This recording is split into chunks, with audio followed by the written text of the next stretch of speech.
और चलिए सबसे पहले बात करेंगे आरटीसी हड़ताल की।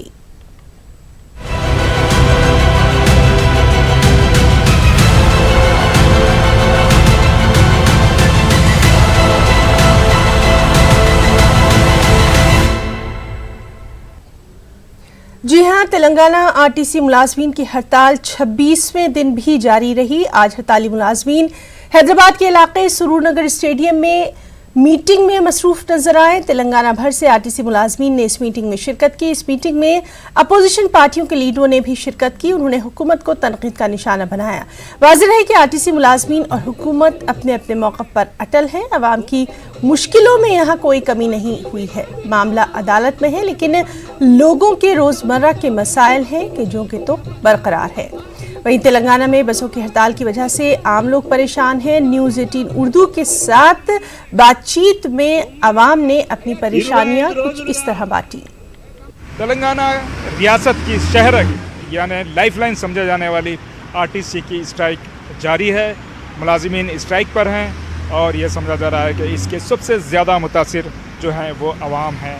अवाम इस स्ट्राइक के बारे में क्या समझते हैं, ये जानने के लिए हम लोग आज हैं नामपल्ली में, और नामपल्ली का बस स्टॉप है ये, आप देख सकते हैं। यहाँ पर आवाम से हम बात करेंगे। सर, आप कहाँ जा रहे हैं? बुलारम जा रहा हूँ। बुलारम। आपको मालूम है आरटीसी की स्ट्राइक जारी? जी हाँ, स्ट्राइक चल रही, मालूम है स्ट्राइक चल रहा है। तो बुलारम से यहाँ पर कैसा है? ऐसे बस है, इक्का दुक्का बस चल रहे हैं, वो बस में जा रहे हैं। तो आप क्या समझते हैं साहब, ये जो स्ट्राइक चल रही है इसमें किसका कसूर है? किसका? वो तो आरटीसी वाले, उनका मांग जो है वो बरोबर मांग रहे। कोर्ट भी मैनेजमेंट को दबा रहे।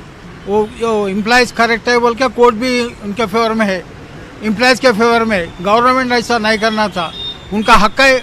यूनियन पहले से है, रशिया गवर्नमेंट, लेनिन गवर्नमेंट के टाइम से यूनियन था, जब से करे वो लेबर एक्टिव उनका ही था, रशिया गवर्नमेंट। आप क्या समझ रहे हैं सब, ये जो आप बोल रहे हैं गवर्नमेंट की गलती है, तो ये जो स्ट्राइक चल रही है इससे पब्लिक कितना, आम आदमी किस तरह इफेक्ट हो रहा है? बहुत सफ़र हो रहा, पब्लिक सफ़र हो रहा। गवर्नमेंट के जो मुंडपना है ना, उनके तरफ से पब्लिक सफ़र हो रहा। कौन सा फैसला आर्या पार करना, कोर्ट भी बोल रहे हो लोग को, मैनेजमेंट को। थोड़ा बहुत तो प्रॉब्लम आ रहा है, फिर भी चल रहा है। कैसा जाना है ना, कैसे भी पकड़ के जाते रहते हैं। आप किधर से हैं? ये इधर ही हैदराबाद में रहते हैं। कौन से स्ट्रीट से हैं? मीरपेट साइड। किधर जा रहे हैं? अभी पंजागुट्टा जा रहा हूँ। आधा घंटा बस के लेट है, वेट कर रहा हूँ मैं, पास है ना इसीलिए। मैं दिशनर से आए हैं, अभी 1 घंटा लग रहा, अभी तक बस भी नहीं आए हैं। कहाँ जाना है आपको? मैं सिकंदराबाद जाना है। तो आप रोज कम्यूट करते हैं बस से? हाँ, बस में रोज भी करते हैं। तो ये 25 दिन हो गए, आज 26 डे। अरे वही पर पूरा पब्लिक पे प्रॉब्लम होता है। तो आप क्या बोलेंगे गवर्नमेंट को, क्या बोलेंगे आप हमारे लिए? क्या बोले, जल्दी हो जाता तो जल्दी हो जाता, वो ख़त्म करते तो हो जाता, ख़त्म नहीं करते पब्लिक को प्रॉब्लम करते, क्या कर रहा है। रोज़ जाते हम लोग, रोज़ स्टेशन जाते, इधर से सनत नगर जाते, उधर से इधर आना पड़ता, इधर ऑफिस है, इधर आके उधर जाना पड़ता, लेकिन बसा नहीं है। ऑटो में जाएंगे बोले तो ऑटो बहुत रेट बोल रहे। नाज़रीन, आप देख सकते हैं किस तरह जो है मुसाफिरीन परेशान हैं। आरटीसी की स्ट्राइक जारी है, गवर्नमेंट अपने ज़िद पर अड़ी हुई है, और सबसे ज़्यादा परेशानी में मुब्तला जो हैं वो आम लोग हैं, अवाम हैं। कैमरामैन एडविन के साथ मैं अनीसुर रहमान, न्यूज़ 18 हैदराबाद। और इस सब के बीच केसीआर ने रियासत में आरटीसी वर्कर्स की हड़ताल, हाईकोर्ट में दिए गए हलफनामे और दीगर उमूर पर ओहदेदारों के साथ एक जायजा इजलास मुनक़िद किया। कैंप ऑफिस प्रगति भवन में मुनक़िदा इस जायजा इजलास में वज़ीर ट्रांसपोर्ट अजय कुमार, महकमा ट्रांसपोर्ट के principal secretary Sunil Sharma, RTC के ओहदेदारों ने शिरकत की। इस इजलास में हाईकोर्ट की जानिब से उठाए गए उमूर पर भी तबादला ख्याल किया गया। जुमे के रोज़ इस मामले की समाअत हाईकोर्ट में होने वाली है। इसी के पेश नज़र हुकूमत की जानिब से उठाए जाने वाले उमूर का भी वज़ीर आला ने जायज़ा लिया और इस खुसूस में ओहदेदारों को मुख्तलिफ हिदायत भी जारी की।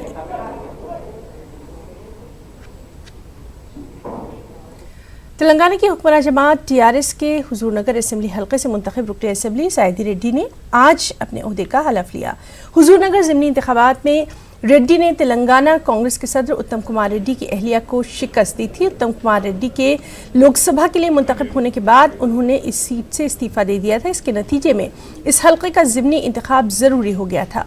आज स्पीकर तेलंगाना कानून साज असम्बली पोचाराम श्रीनिवास रेड्डी ने अपने चेंबर में रेड्डी को हलफ दिलाया। इस मौके पर रियासती वज़रा, टीआरएस के अरकान पार्लियामेंट, अरकान असम्बली, अरकान काउंसिल और दीगर अवामी नुमाइंदे मौजूद रहे।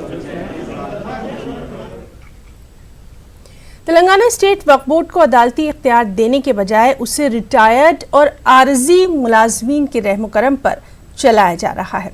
8 महीने के तवील वक्फे के बाद मुनक्किदा तेलंगाना स्टेट वक्फ बोर्ड की मीटिंग में 2 रिटायर्ड MRO और दीगर 10 अमले की तकर्री का फैसला लिया गया। एक रिपोर्ट।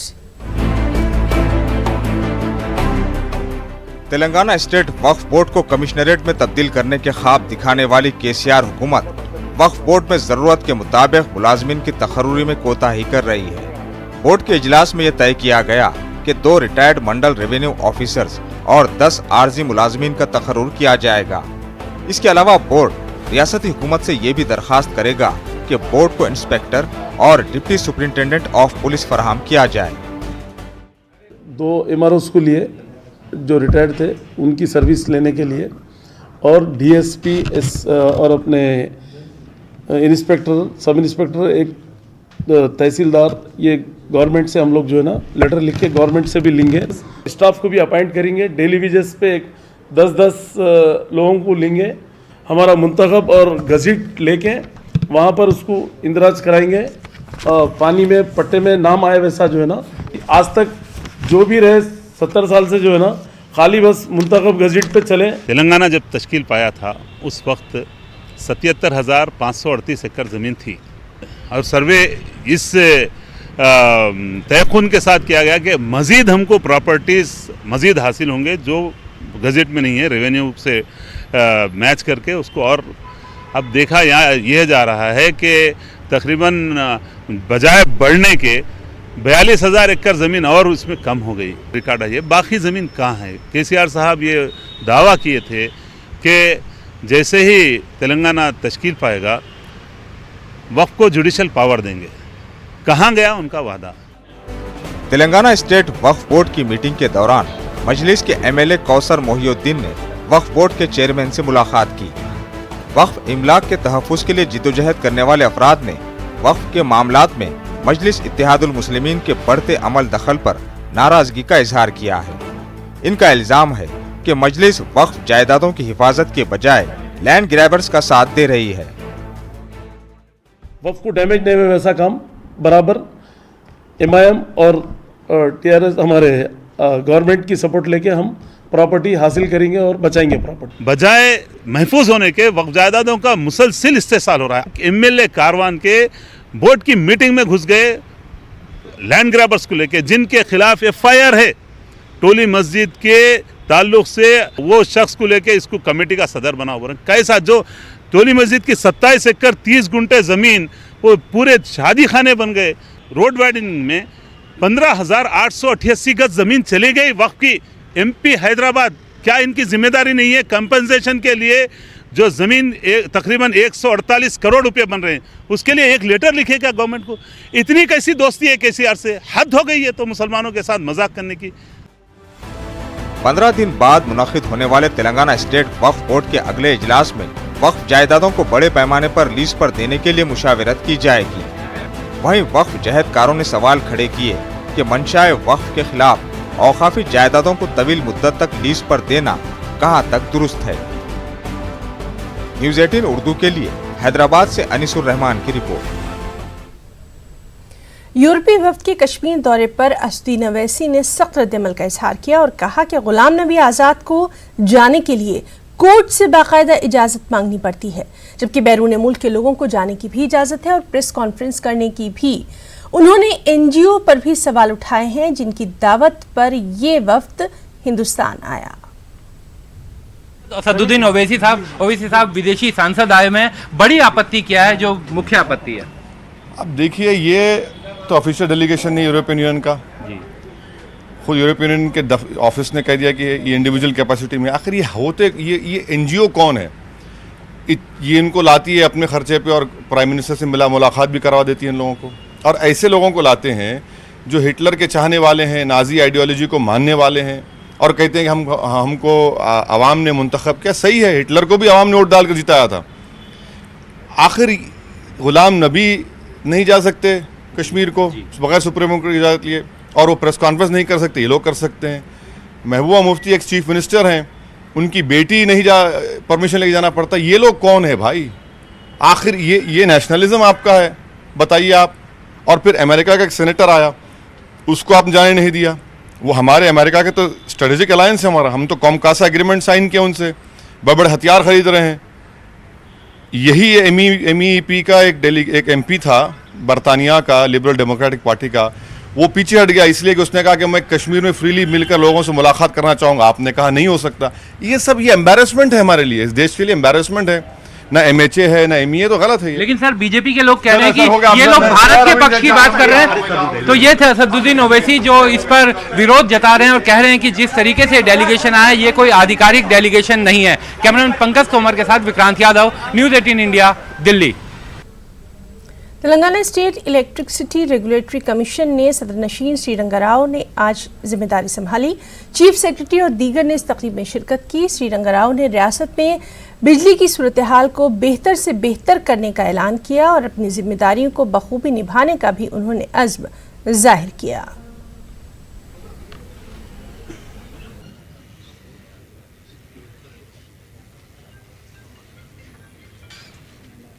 రాష్ట్ర ఎలక్ట్రిసిటీ రెగ్యులేటరీ కమిషన్ చైర్మన్గా నన్ను అపాయింట్ చేయడం జరిగింది. ఏదైతే ఈ బాధ్యతలు రాష్ట్ర ప్రభుత్వం నా పైన పెట్టిందో ఖచ్చితంగా ఆ బాధ్యతల్ని చట్ట ప్రకారము నేను నిర్వహిస్తాను. ఈ బాధ్యతలు ఏవైతే ఉన్నాయో చాలా బాధ్యతాయుతంగా చేయాల్సినటువంటి చట్ట పరిధిలో చేయాల్సినటువంటి పనులు కాబట్టి దీనిపైన పూర్తి అవగాహన చేసుకున్న తర్వాత ఖచ్చితంగా నేను నా విధులను సక్రమంగా నిర్వహించడానికి, తర్వాత రాష్ట్ర విద్యుత్ శక్తి రంగంలో మంచి మార్పులు తీసుకురావడానికి కూడా మా కమిషన్ ప్రయత్నం చేస్తుందని ఈ సందర్భంగా తెలియజేస్తున్నాను. महबूबाबाद में पुलिस का कार्डन सर्च प्रोग्राम मुनक्किद किया गया। 100 पुलिस एहलकारों ने इस प्रोग्राम में हिस्सा लिया। पुलिस ने घर घर तलाशी मुहिम की और मुश्तबा अफराद को हिरासत में लिया। पुलिस ने 23 टूर व्हीलर, 3 ऑटो, 2 रेत के ट्रैक्टर्स और कारामद दस्तावेजात न होने पर जब्त किया।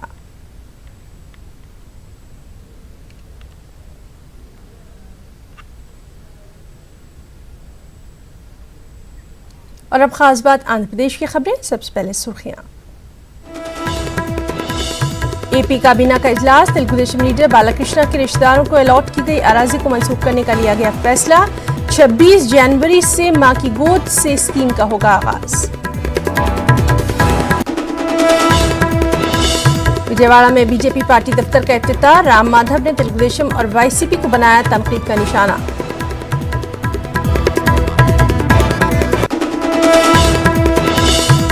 रेत की कमी पर तेलुगु देशम लीडर नारा लोकेश का गुंटूर में धरना। हुकूमत की गलत पॉलिसी से 30 लाख तामीराती शोबे के मजदूर बेरोजगार। और विशाखापट्टनम पुलिस की अहम कार्रवाई। फर्जी डॉक्यूमेंट्स और स्टैंप्स की तैयारी के इल्जाम में 13 लोगों की गिरफ्तारी।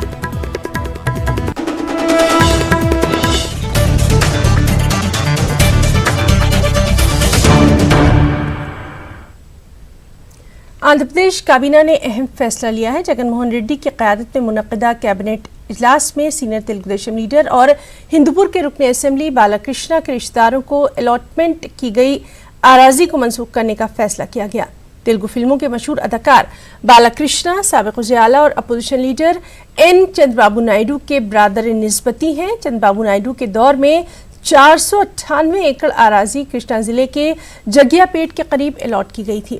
बालाकृष्णा के रिश्तेदारों को अलॉट करदा अराजी समेत विशाखापट्टनम में लोलो ग्रुप को अलॉट 13.83 एकड़ अराजी, इसकी मालियत 15 करोड़ रुपए बताई जा रही है, उसे भी मंसूख करने का फैसला किया गया। रियासत में जल्द ही मुतारफ की जाने वाली सरकारी स्कीमात को भी काबीना के इजलास में मंजूरी दी गई। 26 जनवरी 2020 से मां की गोद स्कीम का आगाज होगा। इस स्कीम के तहत कबायली इलाकों में छोटे बच्चों को तग़ज़िया बख्श ग़िज़ा की फराहमी के लिए नई स्कीम की शुरुआत होगी। और वहीं आंध्र प्रदेश में रेत की कमी और इस ताल्लुक से हुकूमत की नामुनासिब पॉलिसी के खिलाफ जिला गुंटूर में रियासत की असल अपोजिशन जमात तेलुगु देशम पार्टी के कौमी जनरल सेक्रेटरी नारा लोकेश ने कलेक्ट्रेट के सामने धरना दिया। इस धरने में तेलुगु देशम के दीगर लीडरान एन आनंद बाबू, जी जयदेव, मोहम्मद शरीफ और दीगर ने हिस्सा लिया और कहा कि रेत की नामुनासिब पॉलिसी के नतीजे में तामीराती शोबे से वाबस्ता कई अफराद बेरोजगार हो गए हैं और कई अफराद ने खुदकुशी तक कर ली है। तेलुगु देशम पार्टी के लीडरों ने जंजीरी भूख हड़ताल की। रुकने काउंसिल डी माइका वरा प्रसाद ने हुकूमत को तनकीद का निशाना बनाया और कहा कि हुकूमत की नाकामी के नतीजे में तकरीबन 30 लाख तामीरी मजदूर ज़रिए माश से महरूम हो गए हैं और वो अपने ख़ानदान की किफ़ालत नहीं कर पा रहे। उन्होंने हुकूमत से फौरी तौर पर रेत के मसले का हल निकालने की मांग की है। और वहीं तेलुगु देशम के कौमी सदर और एपी के साबिक़ वज़ीर आला एन चंद्रबाबू नायडू ने रेत के बुरहान पर काबू पाने के लिए रेत का हफ्ता मनाने का उहदेदारों को वज़ीर आला जगन मोहन रेड्डी की हिदायत को तनकीद का निशाना बनाया। उन्होंने कहा कि YSR कांग्रेस हुकूमत की नई रेत की पॉलिसी ने हर गाँव में गैर कानूनी रेत की बरामद कुनदा को पैदा कर दिया है। हुकूमत को चाहिए कि वो रेत के हफ्ते के प्रोग्राम के बजाय ऐसे बरामद कुनदा का खात्मा करे। रेत की अदमदस्तियाबी ने रियासत में तामीराती सरगर्मियों में रुकावट पैदा कर दी है और इससे लाखों तामीराती मजदूर ज़रिए माश से महरूम हो गए हैं। ताहाल ऐसे 6 मजदूरों ने खुदकुशी तक कर ली है।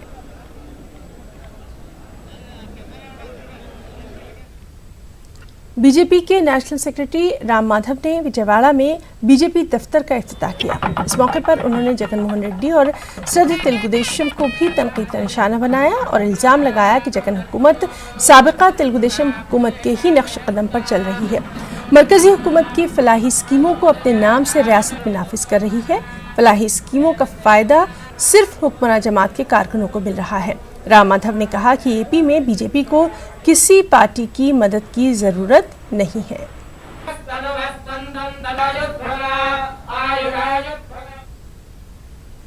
आंध्र प्रदेश के वजीर पी नानी ने कहा कि YSRCP हुकूमत अवामी मसाइल को हल करने को अव्वलीन तरजीह देगी। उन्होंने RTC के अस्पताल और वेटिंग रूम का इफ्तिताह किया। उन्होंने तेलुगु देशम रुकने पार्लियामेंट की जानिब से तरक्याती कामों के लिए 25 लाख रुपए देने की सताइश की। रुकने पार्लियामेंट नानी ने कहा कि वो तरक्याती कामों के लिए MP फंड्स का मुकम्मल इस्तेमाल करेंगे। विजयवाड़ा में रियासती वज़रा वी श्रीनिवास और कन्नाबाबू ने सड़कों के तामीरी कामों का आगाज किया है। उन्होंने साबिक़ा तेलुगु देशम हुकूमत पर YSRCP के वार्ड मेंबर्स के इलाकों में तरक्याती कामों को नज़रअंदाज करने का इल्ज़ाम लगाया और कहा कि जगन हुकूमत विजयवाड़ा में मियारी सड़कें बनाएगी ताकि आवाम को मसाइल का सामना न करना पड़े।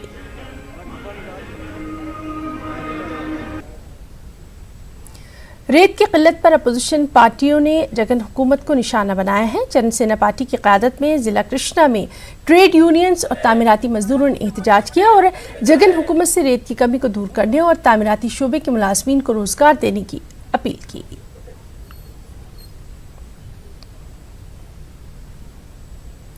कनूर से खबर है, जहां मुस्लिम अक़लियती तंजीमों और ज़िला अक़लियती बहबूद ऑफिसर की जानिब से जायज़ा इजलास मुनक़्क़िद किया गया। इस इजलास में 11 नवंबर को मौलाना अबुल कलाम आज़ाद की यौम पैदाइश पर यौम आज़ाद बड़े पैमाने पर मनाने का फैसला लिया गया। यौम आज़ाद के मौके पर तलबा में मुसाबक़ती मुकाबले मुनक़्क़िद किए जाएंगे और तलबा में ज़िला अक़लियती बहबूद ऑफिसर और ज़िला कलेक्ट्रेट के हाथों इनामात भी तक़सीम किए जाएंगे। कलाम आज़ाद बर्थडे सेलिब्रेशंस नवंबर 11 करना करके हमारे आंध्र प्रदेश गवर्नमेंट ने एवरी ईयर ये प्रोग्राम है, उसके मुताबिक हम कलेक्ट्रेट में करने का उसके बारे में कुछ बातचीत करने के लिए ऑनरेबल MLA साहब से भी, हम हाफिज खान साहब से भी कल एक मरतबा डिस्कस हुई। तहरीरी और तकरीरी मुकाबले करवाते हैं हाई स्कूल के लेवल पे, कॉलेज के लेवल पे, तेलुगु ज़बान में, उर्दू ज़बान में और इंग्लिश में ये मुकाबले होते हैं और फर्स्ट, सेकंड, थर्ड को इनामात दिए जाते हैं। मैं सब स्टूडेंट से दरख्वास्त करता हूँ कि वो इसमें बढ़ चढ़ के हिस्सा लें और ये जो सर्टिफिकेट आपको मिल रही है ये गवर्नमेंट की तरफ से कलेक्टर साहब की दस्तखत के साथ दी जा रही है। कर्नूल जिला कलेक्ट्रेट पर असातिज़ा तंजीम STU की जानिब से एहतजाज मुनज़्ज़म किया गया। इस एहतजाज में रुकन कानून साज काउंसिल के नरसिम्हा रेड्डी ने शिरकत की। उन्होंने आंध्र प्रदेश हुकूमत पर शोबा तालीम को नज़रअंदाज करने का इल्ज़ाम लगाया और कहा कि हुकूमत की लापरवाही से 7,000 असातिज़ा की खाली आसामियाँ हैं। MLC ने हुकूमत से खाली पड़ी आसामियों को जल्द से जल्द पुर करने का मुतालबा किया।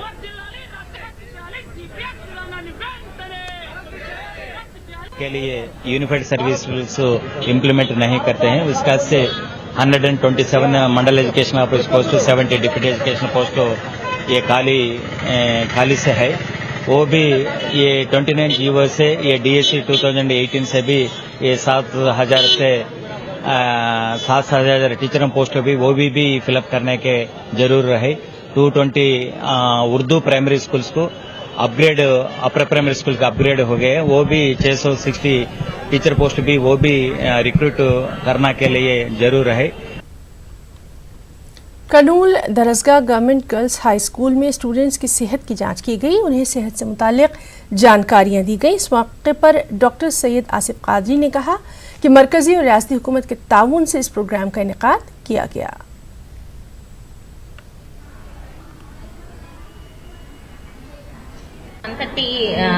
डिसीजेस का चेकअप करें। जो बच्चों को डिसीजेस है उनका हेल्थ प्रॉब्लम्स लिख लिए, लिख ले को गवर्नमेंट जनरल हॉस्पिटल को रेफर कर रहे। वो बच्चों का अच्छा फायदा है प्रोग्राम भी। This is an health awareness programme, it is very useful to the children. ये मुख्यमंत्री प्रोग्राम है। अभी बाकी ऐसा प्रोग्राम्स भी अच्छा चल रहा स्कूल्स में। This is a very good programme conducted by the government. Visakhapatnam Gurukul अकामती स्कूल में ज़ेर तालीम 5वीं क्लास के एक तालिब इल्म की डेंगू से मौत हो गई। डेंगू के इलाज के लिए तालिब इल्म को 16 अक्टूबर को अस्पताल में भर्ती करवाया गया था। KGH अस्पताल में इलाज के दौरान इस तालिब इल्म की मौत हुई।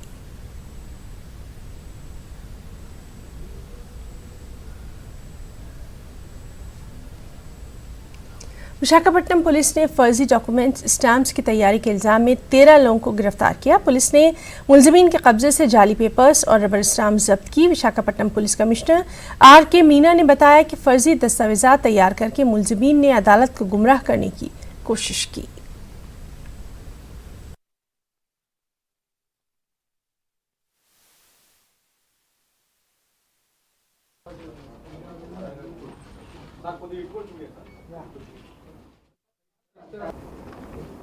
And these are the documents created by who are acquainted to the advocates were creating a false documents like Aadhaar card and creating a false surety and changing the name and photos of the some of the persons and producing as a surety in the court.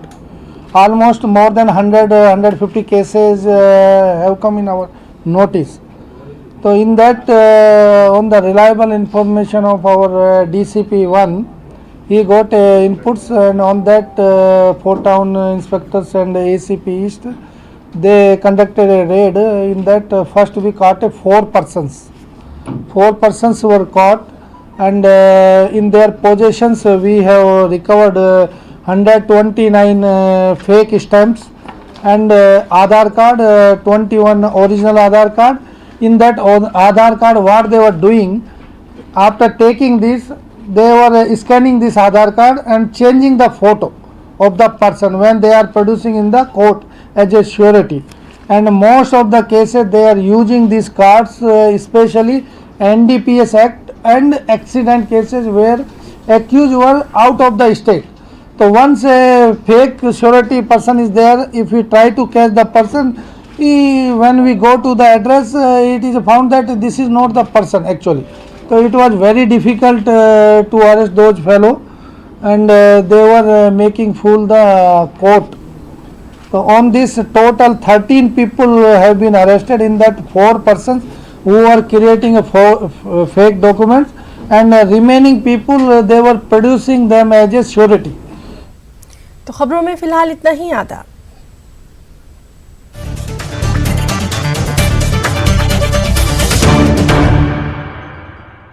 News headlines के प्रायोजक सच्ची सहेली।